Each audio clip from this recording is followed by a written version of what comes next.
Okay, here we're multiplying again. We're starting with our first one. It's a negative 2x squared times x squared minus 3x. So this means take negative 2x squared and multiply it times each of the terms that are in here. There's two terms in there. One term times two terms.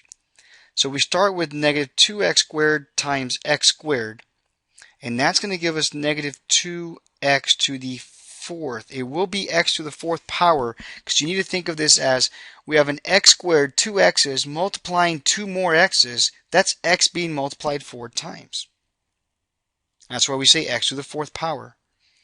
Now I have to take the minus 2x squared, and I want you to think of it like this. Minus 2x squared times a minus 3x, much like I did in the videos before with chapter 3 with equations. So think of it as a minus times a minus. We'll change this to addition. 2 times 3 is 6, but now keep in mind, there was an x squared that we're also multiplying by another x. So now x is being multiplied 3 times. We add those powers and it becomes x to the third.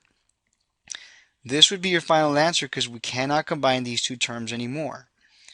Now another way I'll explain it, that you might, I don't know how my math lab explained this, but if you want to show all the steps, it would be this two terms first, negative 2x squared times x squared, and it'll probably tell you to bring that minus down, and then negative 2x squared times 3x. So when you do this, x squared times x squared, that's the long way, is xx times xx. That's negative 2x to the fourth. If you want to bring this down, here we now have negative 2, so it's negative 2xx times 3x. That's going to be negative 2 times 3 is negative 6. And then you see all those x's being multiplied. That's x to the third power. But now you see this minus the negative is going to change that to addition. So I'm trying to get you to avoid showing all this. Although some students like to show all that, they can follow it easier. But I prefer just to skip straight to the answer. And I'll do the same with the next problem here. So I'm going to say, hold on, somebody showed up in my driveway. They're leaving. Oh, sorry. Okay.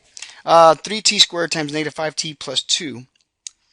We're going to multiply 3t squared times both of these terms. So 3t squared times negative 5t. Where we're multiplying, positive times a negative, it would be negative 15. But notice the number of times t is being multiplied is 3, so we have to write that, t to the third power. Now 3t squared times a plus 2, that remains plus. It'll be 6, and then just t squared. T will still be multiplied just twice. There's not an additional t there. Sometimes students leave the t squared out of here. It's a very common mistake. This is your final answer here.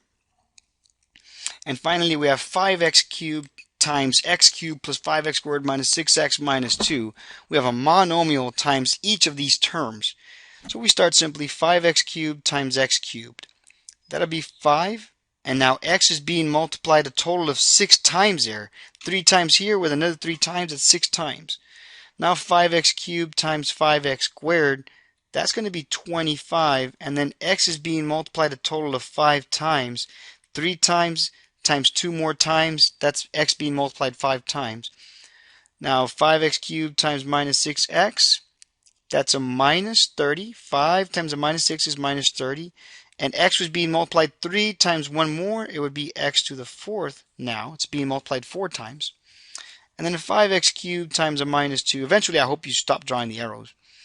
That would be a minus 10, and x is still multiplied just 3 times, the 3 times that it was right here. This would be your final answer here. Whoops, I boxed it in wrong. Let's try that again.